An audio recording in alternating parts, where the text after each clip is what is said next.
Save the Sentinels. This is our universe. And today, the truth's out. Saw the new Spider-Man trailer and thought, cool, another suit upgrade.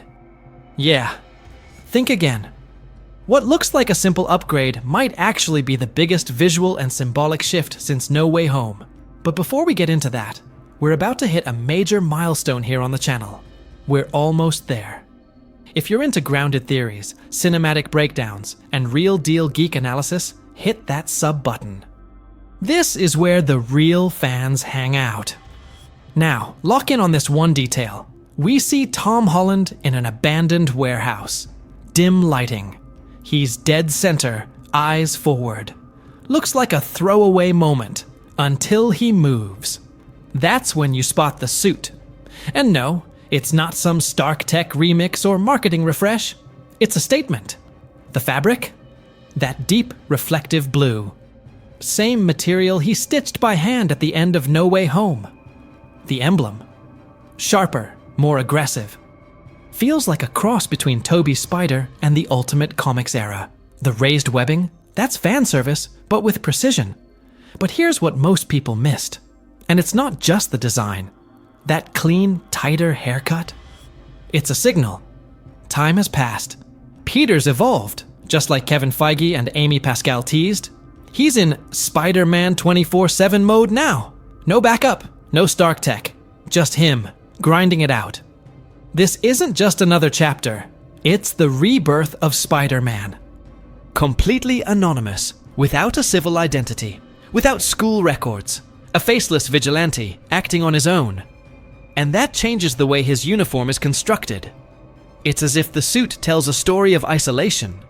It's not technological like those from previous phases, but it's also not improvised. It has finishing, it has intention, it has refinement, but handmade. As if Peter was making do with what he has, sowing his own legacy. The new symbol is the most revealing.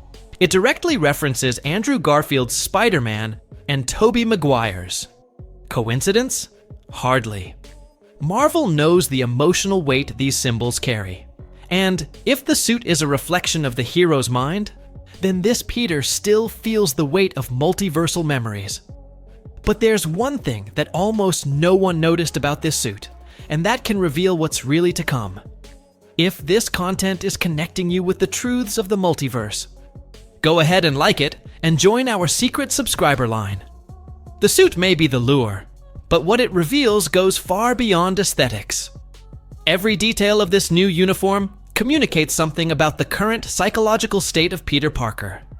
He is no longer under Tony Stark's shadow, no longer has access to Stark Industries' resources, or to Doctor Strange's super advanced holograms. Everything we see in this new look was made with his own hands, and that is symbolic. The metallic blue texture, sewn with almost obsessive precision, indicates time, repetition, trial and error. The raised webs, once merely decorative in previous phases, now have literal and narrative depth. This directly connects with the Friendly Neighborhood Spider-Man comic, where Spider-Man's suit gains more expressive contours after traumatic events. It's the kind of visual change that reveals the character's silent growth. He no longer talks about responsibility. He lives with it. The symbol on the chest, enlarged, aggressive, seems like an intentional fusion of Tobey and Andrew's legacy. But why now? The answer may lie in the silence surrounding the hero's identity. After Doctor Strange's spell, Peter Parker officially ceased to exist. It's as if this suit is the only language he still has to communicate with the world. And more, the only trace that he is there. But there's another detail that exposes even more this new stage of the character, and goes almost unnoticed. The place where he appears in the trailer. He is alone, in a warehouse, surrounded by tanks carrying the symbol of the Inner Demons, the cult led by Martin Lee, Mr. Negative. And if you played Spider-Man PS4, you know that this group acts as a symbolic extension of Peter's own internal chaos. It's not just a villain. It's a dark reflection of the hero himself. And if he's facing the inner demons early in the movie, that can say a lot about where emotionally this Peter is, and where he's going. But wait, the real function of these tanks. The people we'll discuss when we get to Mr. Negative. And yes, he can be the hidden piece that sews everything together. When the first rumors emerged that Mark Ruffalo and Jon Bernthal would be in the same movie as Tom Holland, the reaction was immediate. What would Hulk and the Punisher be doing in a traditionally urban setting of Spider-Man? But now, with the trailer in hand, the answer begins to emerge, and it is much more complex than a simple crossover. The setting of the tanks where Spider-Man appears, possibly controlled by the inner demons, is not just a stage for action. It is a moral battlefield. And it is in this environment that Hulk and Punisher enter, not as immediate allies, but as conflicting forces. According to Variety, the dynamic between the three begins with direct confrontations. This harkens back to several comics where heroes clash before realizing they are being manipulated by something greater. A classic example of this is The War Journal, where Frank Castle acts without moral restrictions, clashing with more restrained heroes. But there is another layer. The presence of Hulk, even in a controlled version, completely changes the scale of the film. This is no longer just a street drama. It is a sign that the MCU is using this final Spider-Man trilogy to sow the groundwork for what will come in Avengers, Doomsday. The logic here is not just physical combat, but a contrast of values. Parker represents balance, Banner, uncontrollable power, Castle, judgment-free execution. And if this trinity begins to intertwine. However, as the deadline text itself says, the turning point will be to discover who is really behind the manipulation. Now here's the detail that no one has discussed properly yet. Bernthal is currently filming the special of The Punisher, set in New York. So what is he doing in Glasgow, where the trailer was filmed? There is a real possibility that his physical participation may be partial, with a body double and digital face. This is not unprecedented. Marvel used this tactic in Spider-Man: No Way Home, when Tobey and Andrew filmed separate scenes and were integrated in post-production. What matters in the end is the symbolic presence. Because if Castle is in this movie, it means that the MCU is positioning the Punisher not as a spin-off, but as a central part of the next urban collapse in the shared universe. And there's a detail in the trailer editing that raises a suspicion. There's an explosion in the background, followed by a dry sound, but no image of the Hulk in fury. This may indicate that, at this point in the movie, he is still trying to avoid the transformation. And if that containment fails, the battlefield changes scale in the blink of an eye. But the question that remains is, who gains something if these three destroy each other? The answer may be hidden behind the symbol that reappears on the tank. And yes, it has appeared before. Since the post-credits scene of Spider-Man Homecoming, the character of Mac Gargan has been in narrative suspension. Portrayed by Michael Mando, he was imprisoned with the promise of revenge, but was never explored again, until now. The new trailer confirms his return, and more. He comes with a redesigned suit, much closer to the comic book version, which in itself already indicates a dramatic repositioning within the franchise. In the comics of the Amazing Spider-Man line, Gargan is a deadly enemy, driven by pure resentment and manipulated by greater forces, like J. Jonah Jameson himself in his classic origin. In the movies, this layer was missing. But now, the fact that he emerges not only with a new uniform, but in a context of urban warfare, indicates that someone, or some entity, is sponsoring this upgrade. And this leads us to the strongest theory. He did not escape alone. He was taken, and not by chance. With Wilson Fisk rising in the political scene of the MCU, and with the anti-vigilante campaign already echoing in Daredevil, Born Again, it makes perfect sense to imagine that the Scorpion is being used as a tool. An asset activated in the field to create the necessary chaos that justifies tougher laws against masked heroes.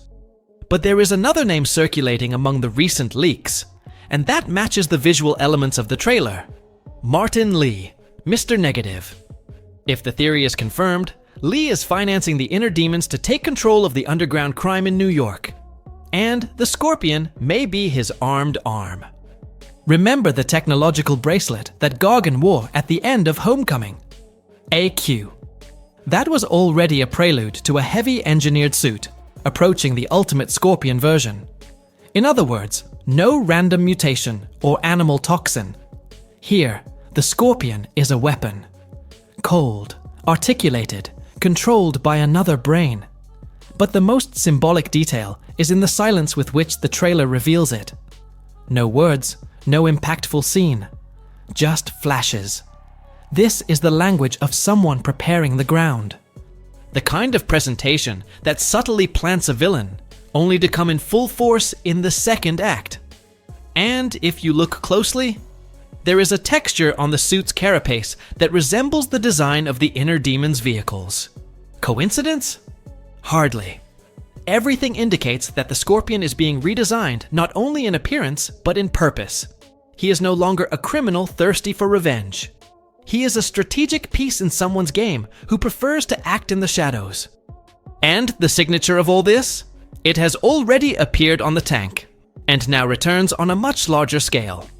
The trailer plays with the aesthetics of mystery. But for those who know the visual codes of the Spider's universe, there is a symbol that breaks this curtain, and it appears in more than one scene. The emblem painted on the tanks is a subtle variation of the Inner Demon symbol, a criminal group led by Martin Lee, also known as Mr. Negative. And the choice of this villain is not only bold, it is strategic. Martin Lee is a character who lives between two extremes. In the light of day, a generous philanthropist. In the shadows, a being corrupted by negative energy, capable of controlling minds and distorting reality with a simple touch. In games, especially in Spider-Man PS4, its narrative explores trauma, repression, and the destructive power of duality. And everything we've seen so far from Peter Post No Way Home suggests that Marvel wants to dive right into this kind of internal conflict. It's no coincidence. The Inner Demons appear in military gear, uniforms, and industrial structures in the trailer. This reveals a new level of influence from Mr. Negative. He's no longer in the underworld. He's armed, organized, and with war resources. And this requires the heroes to expose themselves. This justifies, narratively, the presence of the Punisher and the Hulk, two forces that would not normally act in the same territory. The common enemy needs to be something bigger than any personal rivalry. But the detail that really gives away Martin Lee's presence is in the color palette and lighting of the scene with Spider-Man on the tank. There's a slight contrast between cool tones and flashes of opaque white, a visual language associated with Lee's negative power, which inverts chromatic values and creates an inverted world effect. This aesthetic is faithful to the comics and has been replicated with precision in Insomniac's game. The audience familiar with this reference already understands. He's there. If Martin Lee is indeed the central antagonist, this changes the entire emotional curve of the film. He's not a physical villain like the Vulture or the Scorpion. He's someone who attacks from the inside out, who corrupts CC with memories, with repressed pain. And considering that Peter lost everything, Aunt May, friends, identity, support, he is the perfect target for the kind of manipulation that Mr. Negative exerts. However, the trailer never shows Lee in the flesh. This is calculated. Because if he is being preserved visually, it's because his revelation is not just narrative, it's symbolic. Marvel wants the audience to feel his presence before seeing him, like a shadow looming over everything. And if that's true, the idea that he is behind the new Scorpion, the conflict between heroes, and even Peter's own crisis ceases to be speculation. It becomes construction. And all of this converges to the most unexpected moment of the trailer, which is still to come. The image of the three on opposite sides is visually powerful, but should not be interpreted as a simple clash of egos. What is unfolding, according to reports from Deadline and Variety, is an initial confrontation between Punisher, Hulk, and Spider-Man, followed by an uncomfortable alliance. And this formula, although seeming new to the MCU, is well known to comic book readers. In Spider-Man, War Journal, Mer 14, for example, Castle invades Spider's territory, believing he is covering up criminals. The conflict is brutal, but temporary. The real enemy appears between the lines. And this seems to be exactly the model that the new movie is adopting, Three characters operating in different moral tones, being dragged into the same vortex of chaos. By a hidden force. In this case, potentially Martin Lee. The central question here is not who will win, but why are they being set up to destroy each other? The trailer shows tanks on fire, but omits who pulls the trigger. It shows Spider-Man watching, but not reacting immediately. And the absence of the Punisher in the main images reinforces the idea that his appearance will be momentary and explosive. Perhaps to prevent something bigger, perhaps to send a message. The presence of the Hulk is even more strategic. Remembering that Ruffalo has already commented on the difficulty of balancing the line between Banner and the Hulk's contained rage since the events of Endgame. Putting this character in an urban and disorganized environment facing potential allies is a clear way to increase the risk. And furthermore, it reinforces the type of emotional tension that the film wants to provoke. It's not a war between right and wrong. It's a dispute between three survivors, each trying to avoid further losses, each with completely incompatible methods. There is a real chance that this battle is not the true threat, but rather a manipulation test. Something orchestrated by those who dominate fear and memory, like Mr. Negative. And that's where the parallel with the Shadowland comic book comes in, where heroes engage in intense physical confrontation due to invisible external influence. Marvel has already used this model in Civil War, but with political tones. Here, the idea is psychic, almost metaphysical. And if all of this is true, so the scene with the tanks, the battles between heroes, and the absence of a clear villain, it's just the prologue. Because the real enemy is not what appears in the trailer. It's what the trailer hides. And the first clue to this is where no one expected to find it, in the music. And yes, it reappears in a modified form. Even with all the revelations from the trailer, there's still a piece that doesn't quite fit, and it's probably reserved for the post-credit scene. If this is indeed Spider-Man's last solo film before Avengers, Doomsday, as the title itself suggests, the post-credit scene won't just be an epilogue. It will be a trigger. And everything indicates that this connection will be made by a face that fans know very well, but don't expect to find in this story. Robert Downey Jr. has already been confirmed as part of the Doomsday promotional campaign, playing an alternate version of Victor Von Doom. And behind the scenes, the Russo brothers are directing the post-credit scenes that connect the productions to the new phase of Marvel. What does this mean? That Spider-Man's universe may touch, even briefly, on the multiversal ramifications of the next cosmic collapse. Now, the curious detail, the trailer's soundtrack. Spider-Man's theme music, composed by Michael Giacchino, appears in a slowed-down and deep piano version, which, in the Marvel Universe, is a classic narrative sign of an era change. This technique has already been used in the trailers for Infinity War and Endgame, always announcing loss, transition, or rupture. Phase hour, and the repetition now suggests one thing. Peter is about to exit the scene, or the paper.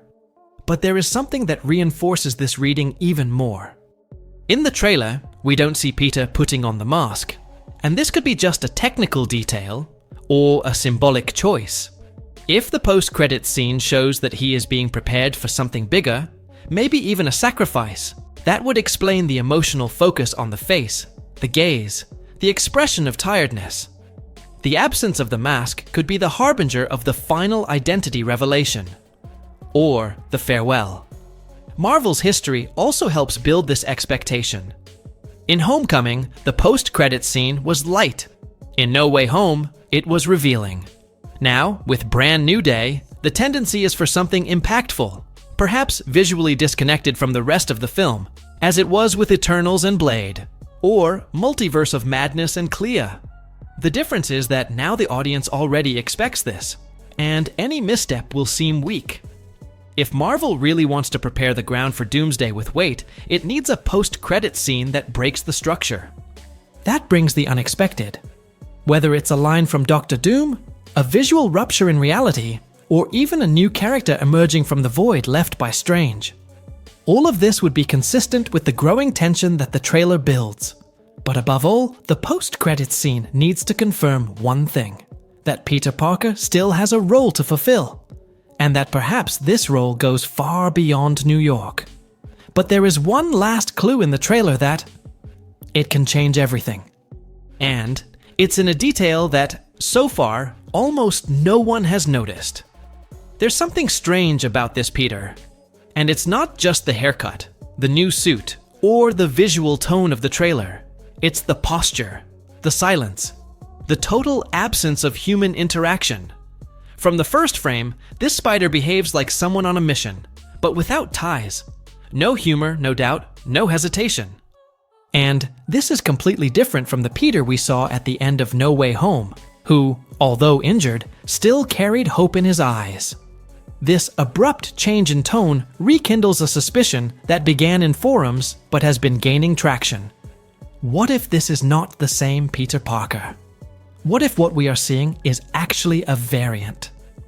Kevin Feige himself commented, during interviews about Phase 5, that the concept of variants would still play an active role even in seemingly isolated stories.